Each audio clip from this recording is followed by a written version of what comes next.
Apple TV Plus. Tim Cook called on some Hollywood A-listers to help unveil his company's new video streaming service today. All of this and the chance for us to collaborate again has brought me back to television, and I'm really excited about it.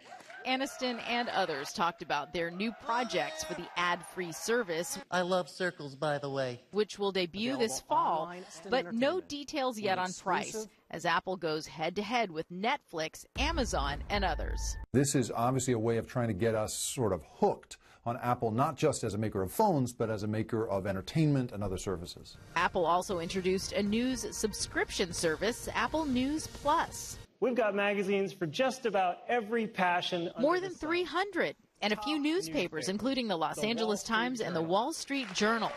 It will cost $9.99 a month, and it's eligible for family sharing.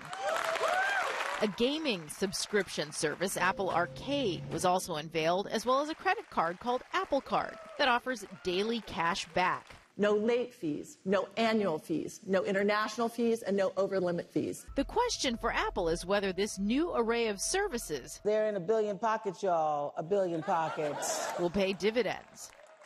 This first keynote focusing on services after the news that iPhone sales have fallen 15% in the last quarter. In Cupertino, Jennifer Bjorklund, NBC News.